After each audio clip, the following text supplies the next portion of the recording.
오늘 예배 자리에 오신 우리 청년 여러분과 성도 여러분, 주님의 이름으로 환영합니다. 우리 옆에 있는 분들과 이렇게 한번 인사했으면 좋겠습니다. 샬롬. 네, 네, 제가 한 4년 전쯤에 이탈리아와 이스라엘로 성지순례를 이렇게 다녀왔던 적이 있습니다. 그때 이탈리아에 가봤더니 이탈리아에서는 본조르노라고 인사를 하더라고요. 그리고 이스라엘에서는 우리가 잘 아는 것처럼 방금 인사한 것처럼 샬롬이라는 인사를 했었습니다. 물론 하이, 헬로우 이렇게 해도 됐지만 거기서는 특별히 이스라엘 사람들이 저에게 샬롬하고 인사를 해주시더라고요. 그런데 조금 특별하게 제가 생각했던 것은 조금 더 반가운 사람을 만나면 저한테는 그냥 샬롬하고 끝났었는데 좀 더 자기들끼리 친한 사람들끼리 만나면은 샬롬 샬롬 이렇게 인사를 하는 겁니다. 그래서 오늘 저희가 다시 한번 인사할 건데 옆에 사람과 한번 반가운 만큼 일주일 만에 만나시지 않았습니까? 반가우신 만큼 한번 같이 인사를 다시 해보겠습니다. 시작. 네, 네, 어르신들은 매우 반가우신 것 같은데 우리 청년들은 그냥 이러시는. 네, 좋습니다. 우리가 방금 인사했듯이 여러분 샬롬이란 뜻은요 평안, 평화, 평강이란 뜻을 가지고 있습니다.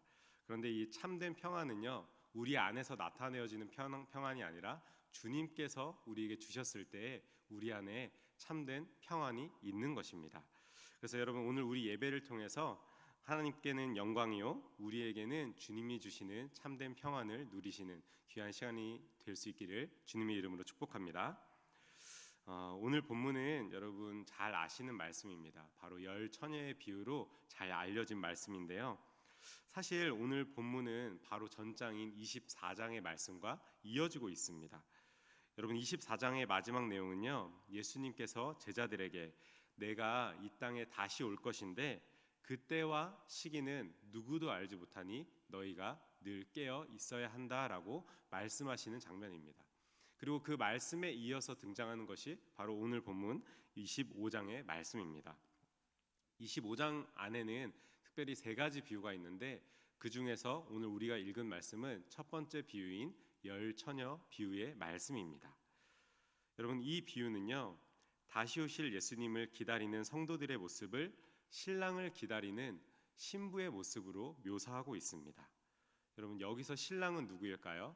바로 우리 예수님을 의미합니다. 그렇다면 신부는 누구일까요?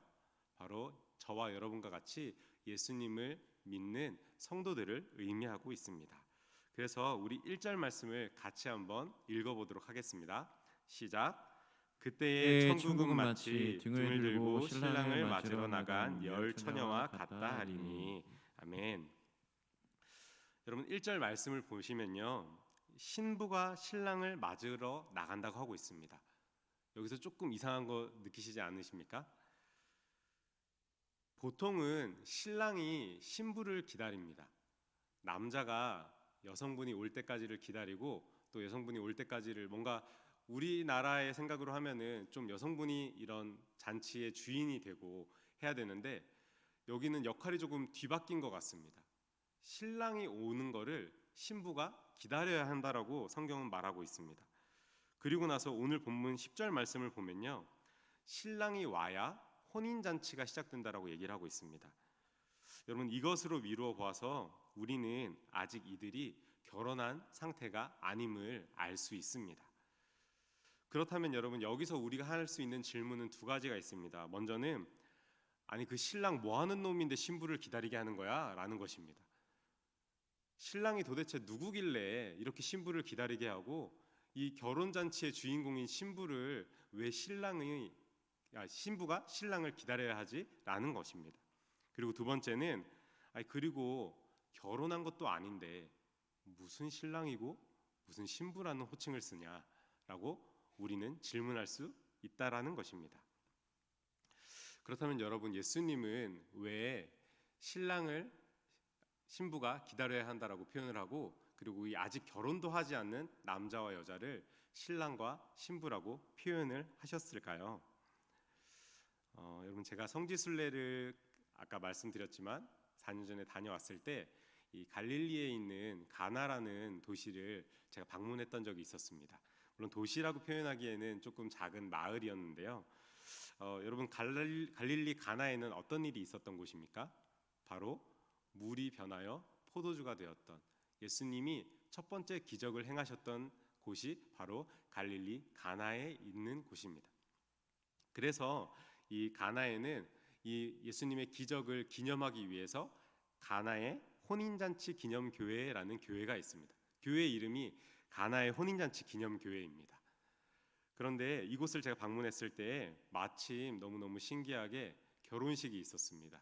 그리고 결혼식을 이렇게 보고 있는 중에 저를 가이드해 주시던 목사님 한 분께서 예수님 당시의 유대 결혼 문화에 대해서 설명해 주시는 것을 제가 듣게 되었는데요. 여러분, 유대 결혼 문화에는 우리에겐 없는 아주 독특한 것이 있습니다. 바로 정혼이라는 개념입니다. 여러분, 혹시 정혼이란 말 들어보신 적 있으십니까? 지난주 담임 목사님께서 마리아와 요셉의 관계를 설명하시면서 정혼이라는 말씀을 설명해 주셨는데 혹시 기억나실까요? 네, 눈빛이 많이 흔들리는 걸로 보아 제가 다시 한번 설명을 드리자면은, 여러분, 정혼을 굳이 우리나라에 있는 것으로 비유하자면은 약혼과 비유할 수 있을 것입니다. 그러나 약혼보다는 아주 훨씬 더 깊은 의미가 있습니다. 그것은 이미 결혼한 것과 같은 효력이 있기 때문에 정혼이라는 개념은 우리가 생각하는 그냥 결혼을 약속하는 정도의 약혼이 아니라 아주 결혼과 거의 동일한 효력을 지닌 정혼이란 것이 이 유대 결혼 문화에는 있다라는 것입니다. 그런데 여기서 제가 조금 더 주목해서 봤던 것은 무엇이냐면요, 바로 정혼하는 과정에 있습니다. 여러분, 유대 사람들이 정혼의 과정은 이렇습니다. 남자가 결혼하고 싶은 어떤 여자를 보게 되면은 그 여자에게 가서 저와 결혼해 주십시오 하고 프로포즈를 하는 것이 아닙니다. 이 남자는 그 여자의 부모님을 찾아갑니다. 그리고 당신의 딸과 제가 결혼하고 싶습니다라고 말을 했을 때 그 부모님이 그 남자의 말을 승낙을 하면은 재미있게도 정혼 잔치가 열리게 됩니다. 이 정혼 잔치가 열리게 되면은 아주 성대하게 파티가 일어나는데 아직까지 여자의 의사가 전혀 반영되어 있지 않습니다. 그런데 재미있는 것은 이 정혼 잔치의 포인트는 어디에 있냐면요, 바로 정혼 잔치의 마지막에 있습니다. 정혼 잔치의 마지막에 이 신랑이 될 사람이 포도주를 들고 자기가 결혼할 여인에게 찾아갑니다. 그래서 여인에게 잔을 이렇게 다시 건넸을 때 그 여인이 그 잔을 받아 마시면은 그것을 수락하는 것이고요, 잔을 거절하면은 그 결혼을 거부하는 것입니다. 그런데 여기서 중요한 것은 이 여인이 잔을 받아 마시게 되면 그 정혼 관계가, 남자와 여자 사이의 정혼 관계가 성립된다라는 것입니다.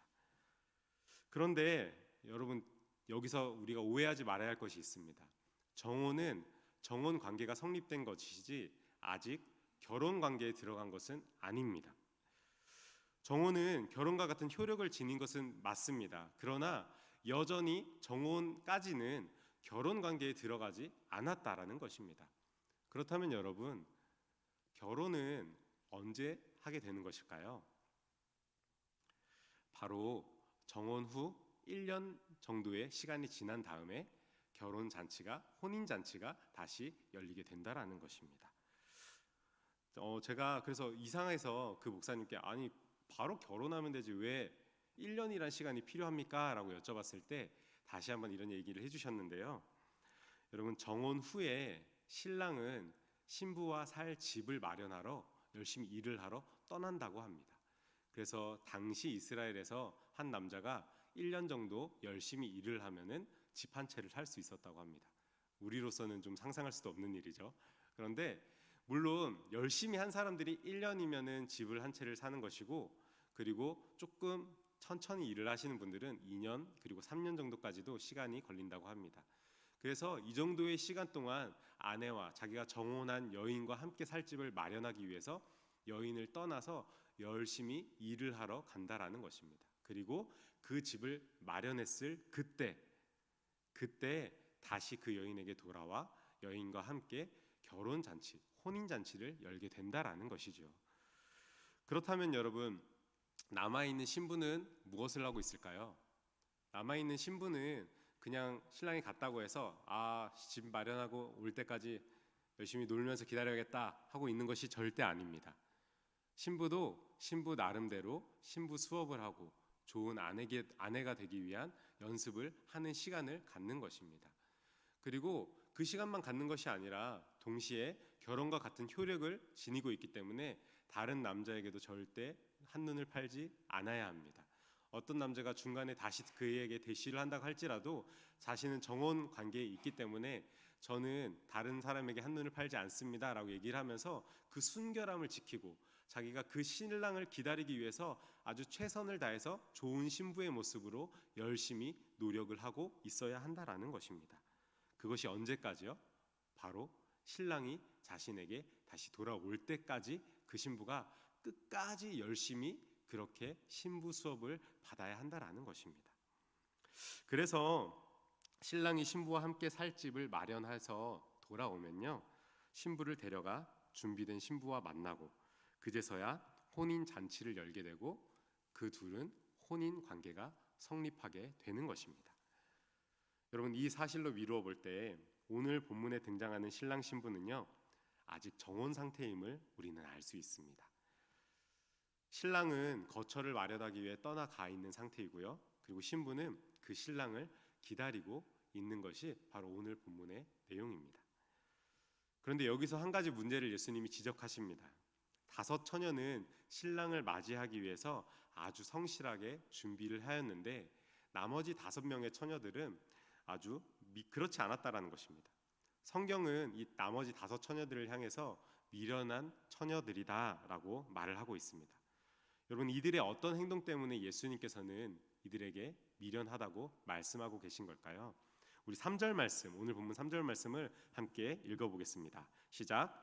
미련한 자들은 등을 가지되 기름을 가지지 아니하고. 아멘. 여러분, 미련한 처녀들은요, 등은 있었습니다. 근데 등을 밝힐 기름을 준비하지 않았습니다. 그런데 여러분, 말씀을 자세히 들여다보면요, 이 미련한 처녀들이라고 지칭하는 이 사람들도 아예 준비를 하지 않은 것은 아닙니다. 이들도 나름의 준비를 했습니다. 무엇을 준비했습니까? 바로 등을 준비했습니다. 그런데 이들이 준비하지 않은 것은 바로 기름이었습니다. 여러분, 등을 밝히기 위해서는 무엇이 필요합니까? 기름이 필요합니다. 기름이 있어야 등에 기름을 붓고 그 기름에 불을 붙여야 그제서야 등의 역할을 하게 되는 것입니다. 근데 이 여인들은 등은 준비했습니다. 그러나 이 등이 제 역할을 할 수 있는 기름을 준비하지 않았다라는 것입니다. 그래서 신랑이 올 때에 그 등을 준비하지 않았기 때문에 미리 준비했던 등은 쓸모 없어지게 되고 만 것입니다. 즉, 준비하기는 했지만 이들은 끝까지 성실하게 기다리며 준비하지 못했기 때문에 예수님은 이들을 향하여서 미련한 처녀들이다, 미련하다라고 표현하고 계신 것입니다. 여러분, 오늘 본문의 이야기의 끝은 어떻습니까? 우리 10절부터 12절 말씀을 같이 한번 읽어볼까요? 시작. 그들이 살아간 사이에 신랑이 준비하였던 자들은 함께 혼인잔치에 들어가고 문은 닫힌지라. 그 후에 남은 처녀들이 와서 이르되 주여 주여 우리에게 열어주소서. 대답하여 이르되 진실로 너희에게 이르노니 내가 너희를 알지 못하노라 하였느니라. 아멘. 여러분, 이 말씀은 이렇습니다. 미련한 5 처녀가 기름을 그제서야, 신랑이 올 때쯤이 돼서야 부랴부랴 기름을 사러 그 자리를 떠났습니다. 그런데 그들이 기름을 사러 떠난 그 순간에 신랑은 오고 맙니다. 그리고 준비된 5 처녀와 함께 신랑은 혼인잔치에 들어가게 됩니다. 그리고 그 들어간 다음 혼인잔치 문이 닫히고 그제서야 이 처녀들은 기름을 사들고 이 문 앞에 오게 됩니다. 그러면서 문을 두드리면서 주님, 제가 왔습니다. 문 좀 열어주십시오 하고 주인께 말을 하고 있는 것입니다. 그때 이들에게 돌아온 대답은 무엇입니까? 아주 싸늘한 대답만 이들에게 돌아옵니다. 내가 너희를 알지 못한다. 너 누구니? 너 누군데 내 집 문 앞에 와서 문을 두드리고 있니? 난 너를 전혀 알지 못한다. 여러분, 예수님께서는 이 비유를 마치시면서 제자들에게 경고한 말씀이 바로 오늘 본문 마지막 말씀인 13절 말씀인데요. 마지막으로 함께 같이 읽어볼까요? 시작. 그런즉 깨어 있으라. 너희는 그날과 그때를 알지 못하니라. 아멘. 예수님께서 이 비유의 말씀을 하신 후에 십자가에 달리기 전에 마지막으로 한 일이 있으십니다. 그것이 무엇이냐면은 바로 제자들과 함께한 최후의 만찬입니다. 여러분, 제자들과 함께 떡을 떼고 잔을 나누며 함께 식사를 하신 것입니다. 그런데 여러분, 가만히 한번 생각해 보십시오. 십자가에 달려 돌아가시기 전에 할 수 있는 정말 수많은 일들이 있으셨을 겁니다. 정말 다양한 일들도 있었고, 어떻게 보면은 이렇게 간단히 식사하는 게 아니라 더 우리가 생각하기에 의미 있는 일을 제자들과 하셨을 수도 있었을 것입니다. 그런데 예수님은 다른 것을 하시지 않고 제자들과 함께 떡을 떼시고 그리고 잔을 나누십니다. 예수님께서는 왜 그 할 수 있는 많은 일들 중에서 떡을 떼고 잔을 나누시는 일을 선택하시는 것일까요? 이것은 여러분, 신랑이신 예수님이 신부인 제자들을 향해서 정혼을 청하고 있는 장면입니다. 마치 정혼에 들어갈 때에 신랑이 신부에게 자기의 잔을 청해서 그 잔을 그들이 마셨을 때 신랑과 신부가 정혼 관계에 이르는 것처럼 예수님께서 나의 잔을 너희에게 줄 때 제자들이 그걸 마시며 예수님과 제자들 사이에 정혼 관계에 들어가기를 원하셨다라는 것입니다.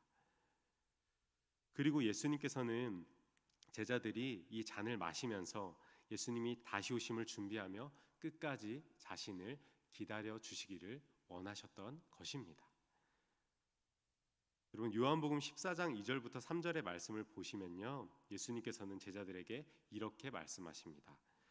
내가 너희를 위하여 거처를 예비하러 가노니 가서 너희를 위하여 거처를 예비하면 내가 다시 와서 너희를 내게로 영접하여 나 있는 곳에 너희도 있게 하리라.